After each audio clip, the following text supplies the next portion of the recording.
we're not gonna be playing Mortal Kombat. Today I thought we'd just look at all these endings. I forgot what all their endings are, and I just did all of them. So yeah, let's see all their endings, man. You know. So first one's Alien. I forgot what that one was. So let's see. The alien tore through Shinnok's do something. reducing him to a bloody pulp. I'm sorry, guys. I'm sorry. In establishing a new hive. The alien found more than a few intriguing species and dragged them back to its lair. Ferritor, holy crap. Once a queen had been spawned, the alien's new hive multiplied quickly and spread unchecked throughout the realm. Emperor Kukulkan attempted to save Outworld in a desperate final attack on the alien's main nesting ground. The attack failed. Outworld belonged to the aliens. Huh. Let's we got Boracho. Oops, I pressed the F button. Anyway, this is my favorite character. You know, just do his taunt. Why does it have to be in slow motion? I'm just kidding. Okay, I'm sorry.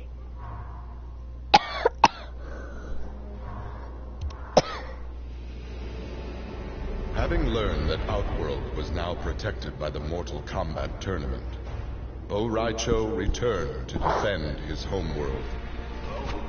He was no friend of Kukulkan, but no realm deserved subjugation.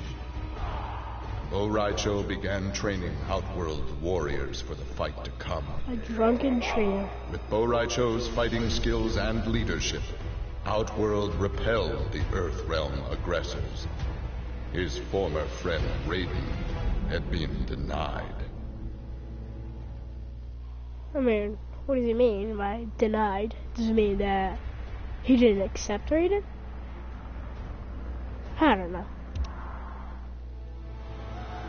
Cassie Cage's impressive victory over Shinnok led Raiden to give her a new important task: hunting down a soul stealer. Cassie did not have to be told that the suspect could be a resurrected Shang Tsung. Having tracked him from the site of his last known assault, Cassie confronted the withered old man. He fought desperately but was ultimately defeated.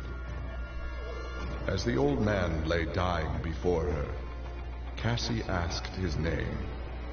With a mixture of sadness and relief, he whispered, Shujinko. So, is that like Shang Tsung's brother? Or father? No, I bet he's dead. But still, it's probably a brother. Devora's ultimate plan was not to destroy Shinnok, but to enslave him.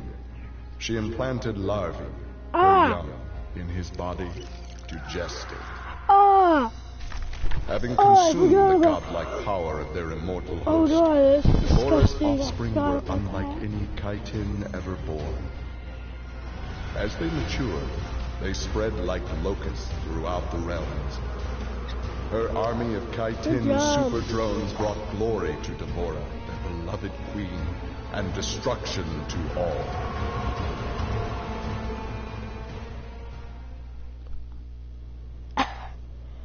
Oh, I forgot about that. It was disgusting.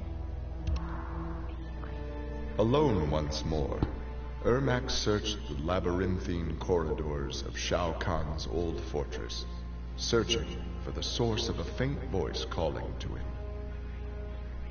Suddenly, a wisp of dust brushed his chest, wrenching free one of his many souls. The dust took the form of a man who began to consume soul after soul. As the weakened Ermac stared helplessly, he recognized the mysterious figure. The sorcerer Shang Tsung, returned from death. Shang Tsung returned from death. Oh, I remember Aaron Black's. Nearly 150 years ago, Aaron Black had been hired by Shang Tsung to assassinate an Earthrealm warrior. In return, Shang had slowed Black's aging process. He could therefore afford to be patient. If an employer wanted someone dead, they would be in time. A team of young Earthrealm warriors had caused Aaron Black's current employer, Kotal Khan, much inconvenience.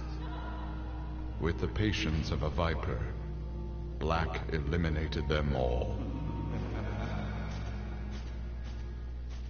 I remember that one. For many years, Farah and Tor were a symbiotic pair, as is natural with their species. But that bond was broken when Farah came of age and began the Great Transformation. Farah Tor returned to the Tarkatan Wastes, where Farah began her metamorphosis. The process took an agonizing 3 outworld years, during which time Tor withered and died. Now a brute, Farah will be chosen by a rider.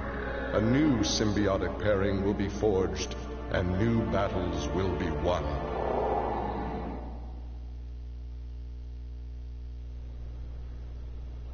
Huh?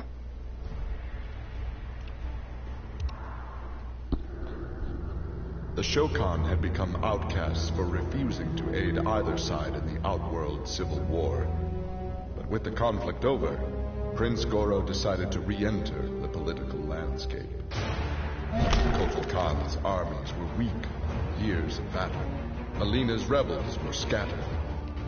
It was an easy matter for the Shokan to seize control.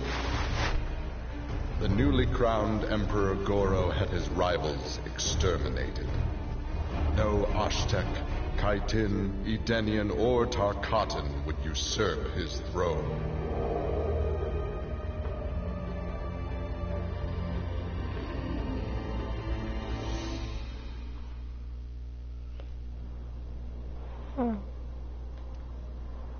Oh, I forgot Jackie's. Huh. Let's see. After his incursion into Earthrealm, Kotal Khan had become a prime target of Special Forces surveillance. Jackie Briggs was assigned to monitor his activity. Jackie followed Kotal Khan to an equatorial jungle, where he entered a hidden pyramid. Inside, he retrieved a glowing crystal skull. Jackie attacked the Emperor and raced away with the object. Jackie was praised for her work, but couldn't help thinking her interference was what Kotal Khan had wanted all along.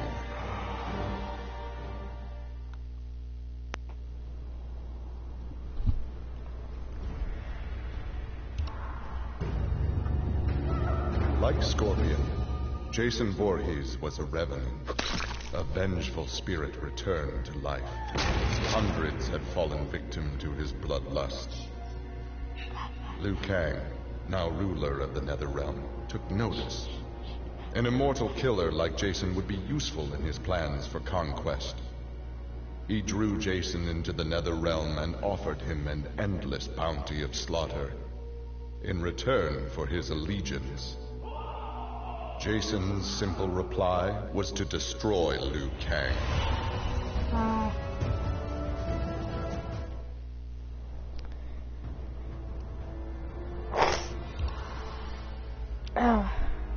After Shinnok's fall, the hospitalized Johnny Cage asked Jax to fill in as leader of his squad. Jax agreed. It was a chance to spend time with and protect Jackie. Boarding their transport after a routine mission, Jax's greatest fears were realized as the mercenary Aaron Black sprung from the cargo bay and fired on the young heroes. Fortunately for Jackie and company, Jax's quick reflexes and bulletproof arms deflected the assassin's rounds. Jax quickly subdued Black, then slipped into shock as a red stain engulfed his chest.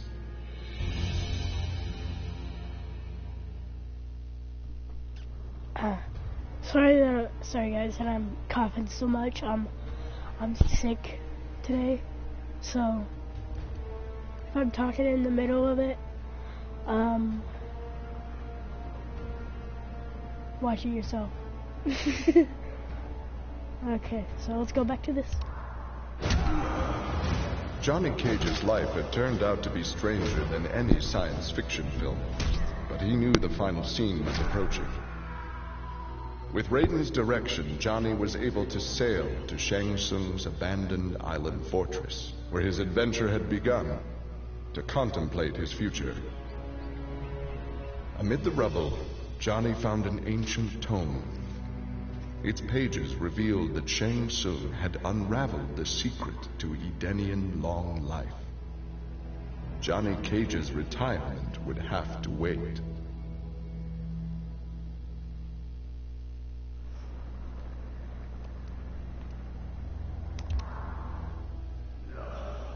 Kano had always been a survivor, but even he would one day succumb to fate. His ideals of ruthless terror would die with him, unless he could pass on his methods to a new generation. Combat, weapons, high-tech sabotage, torture, all would be part of the curriculum. But before his students could learn his techniques, Kano would beat the weakness out of them. They would understand, or die trying. Kano's first pupil? His own son. Class was now in session. What? Your own son? Monster. Actually, I do not want to do this one yet. I'll do this one after I do Takeda. Kitana found herself walking the streets of a magnificent, shining city. This was Edenia, a realm freed from Outworld, and Kitana was its beautiful queen. This was the timeline unaltered by Raiden. Earthrealm had been destroyed by Shao Kahn, but Kitana had survived Armageddon and united the other realms to destroy him. Long-lasting peace was the result. Kitana awoke from this vision to find herself in the Nether Realm. She was not the queen of Edenia, but a revenant of hell, and she hated Raiden for it.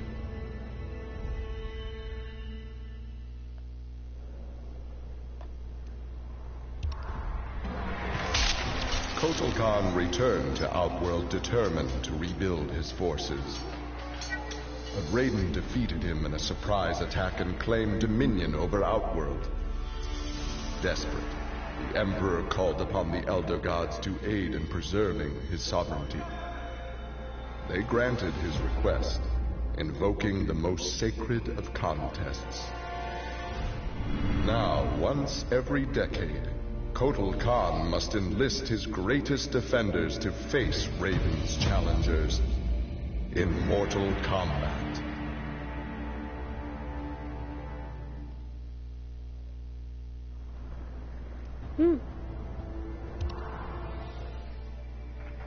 For his role in saving Earthrealm, Kung Jin's family created a statue in his likeness for inclusion in Raiden's revered collection. But Kung Jin's thoughts were with one no longer accepted by his family, Kung Lao. Kung Jin set out to locate his cousin and found him in the Nether Realm. Raiden believed Kung Lao's tortured soul was forever trapped without Quan Chi's magic to free him. But Kung Jin knew the Shaolin were stronger than any sorcerer's spell. He vowed to help Kung Lao fight off the evil that had remade him.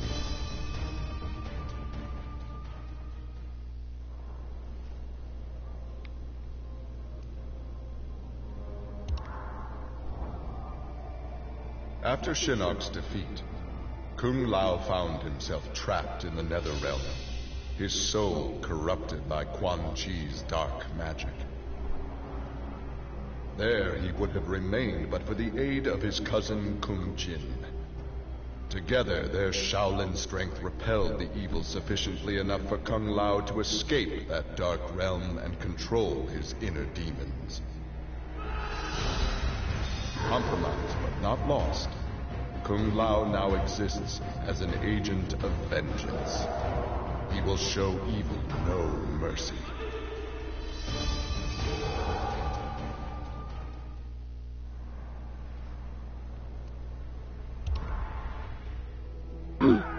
Leatherface had cut down the old man in the strange outfit.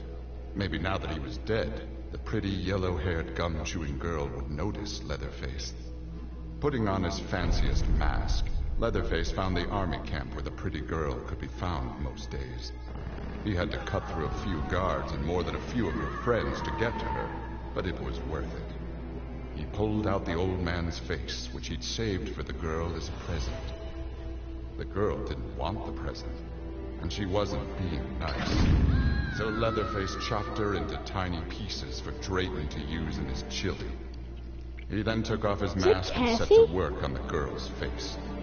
If she wasn't going to be his girlfriend, she could be his in other ways.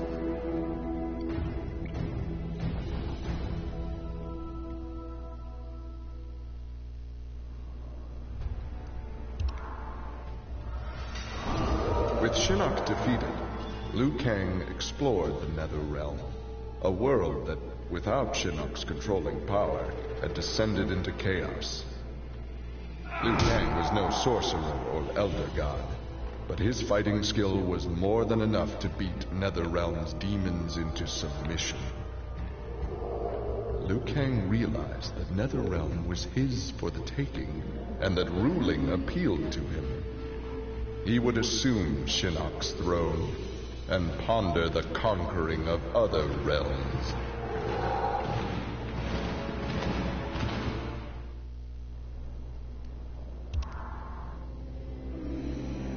Overcome with exertion, Melina collapsed and felt her soul gliding through the ether. She awoke in an incubation chamber. Nearby were countless others, each containing an exact copy of her. Melina found she could read each being's mind, and they hers. They quickly realized the benefit of so many fierce warriors sharing one mind. As they plotted revenge on their enemies, the architect of the Melina's awakening laughed quietly.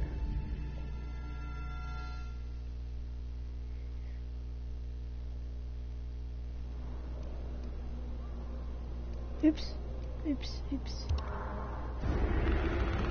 This world called Earth produced many worthy opponents, which made for excellent sport. Some possessed a power previously unknown to the Predator's race, sorcery.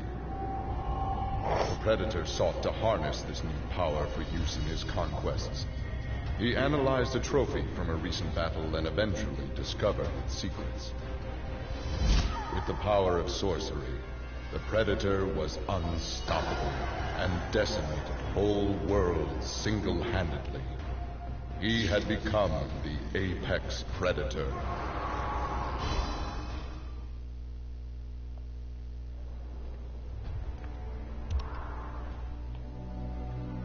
Quan Chi had long been a servant of Shinnok. His role in freeing him from imprisonment had not gone unnoticed by the Elder Gods. Shinnok was no longer a threat, but Quan Chi's actions had given rise to a new power. After much deliberation, the Elder Gods contrived a plan to rebalance this power before it grew further. Free will was burned from Quan Chi's soul and replaced with a single directive. He must kill Raiden.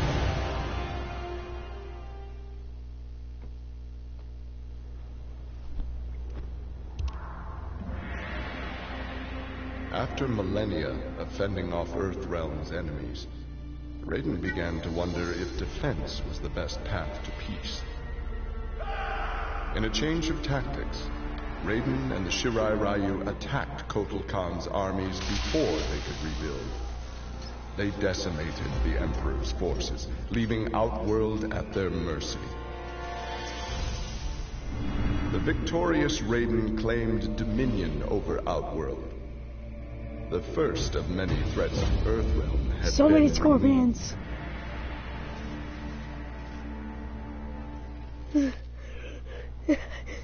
It's like, what would you do if you had an army of scorpions?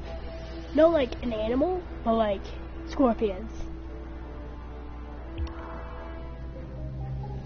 After Shinnok's defeat, Reptile was ordered to Earthrealm by Kotal Khan to assess the damage.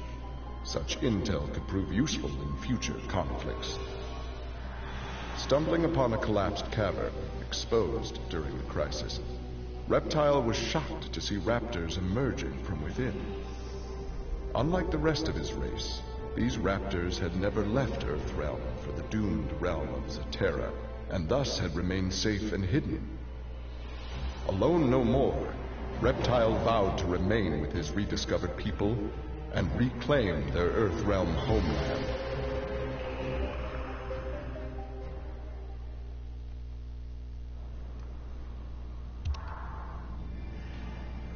Remorse for his role in resurrecting Shinnok weighed heavily upon the Scorpion's soul.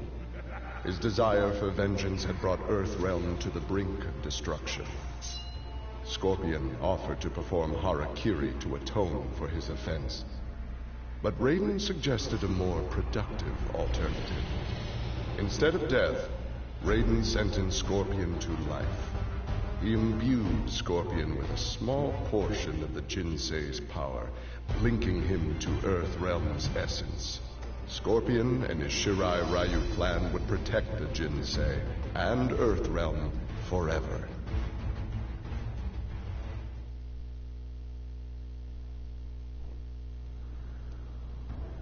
Oh, here we go, Shinnok. Earthrealm belonged to Shinnok. It became the staging area from which he would finish his war on the Elder Gods, which began eons ago. The Elder Gods had lied to the denizens of the realms. They were not individual beings, but merely parts of a greater collective known as the One Being. Shinnok would merge the realms and awaken him. Whole once more, the One Being devoured the Elder Gods. Shinnok watched with satisfaction. This reality had finally come to an end.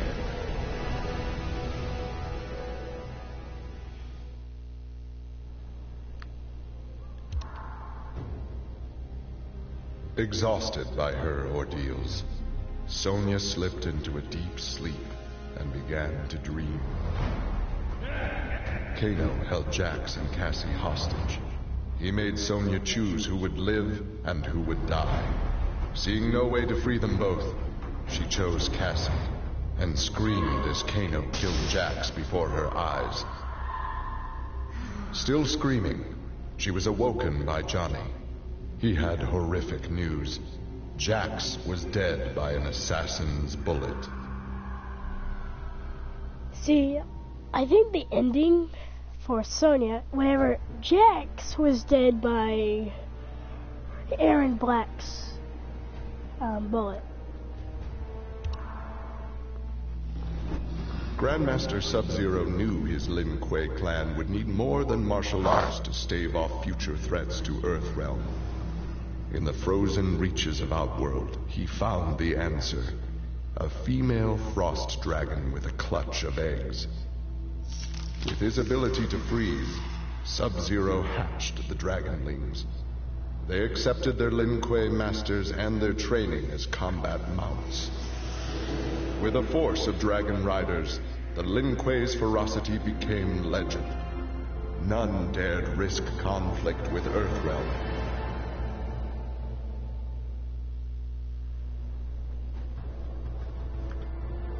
Okay, I'm gonna skip to Kino also.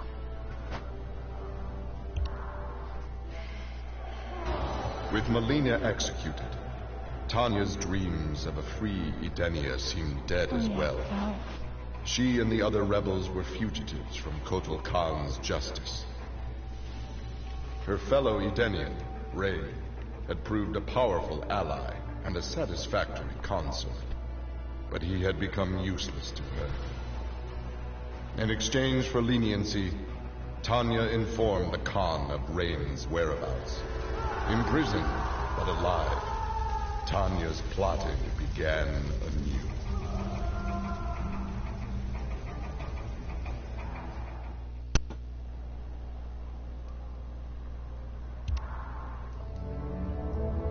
Standing over Shinnok, Tremor reveled in his power. Much had changed since the Black Dragon's excursion to the Dream Realm.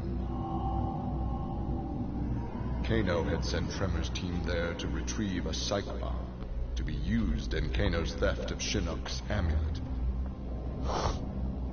Exposure to that realm had increased Tremor's power and expanded his mind. He would evolve into an Earth Elemental, a demigod whose power would rival that of Raiden and Fujin.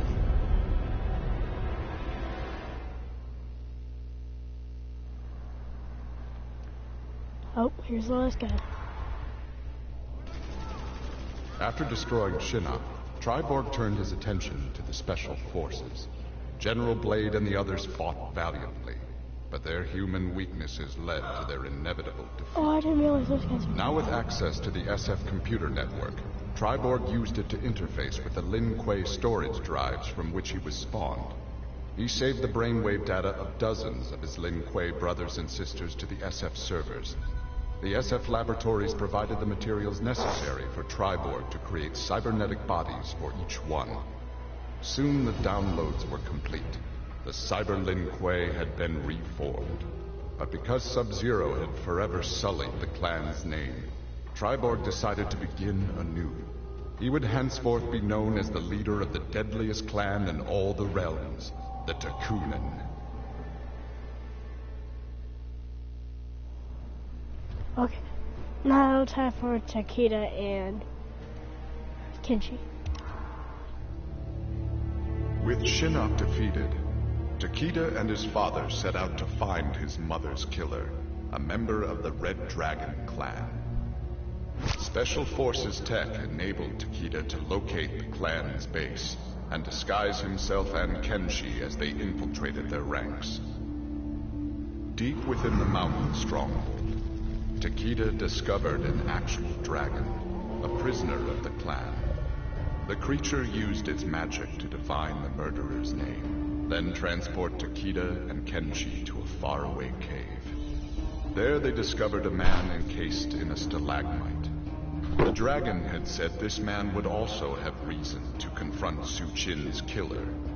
Takeda began to free him.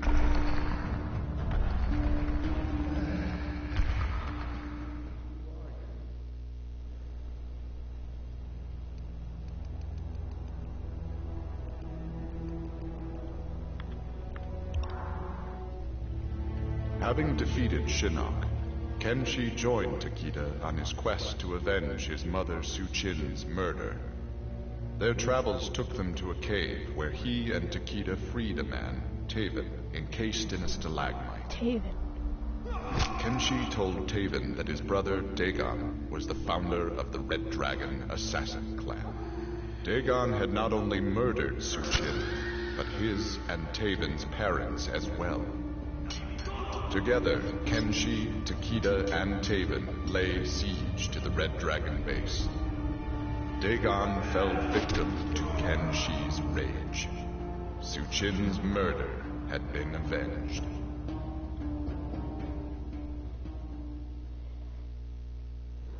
Now, those guys were from the mode on Mortal Kombat Armageddon, I think. It's like a free roam mode where like you're gonna fight, you're gonna kill your brother, Dagon, and they like you could fight Noob and all that, and yeah, it was a fun game mode. So hope you guys enjoyed this.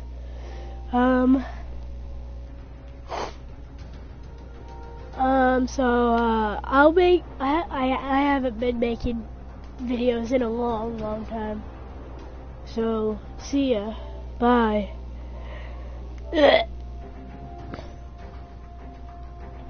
What did I do? Did I say that?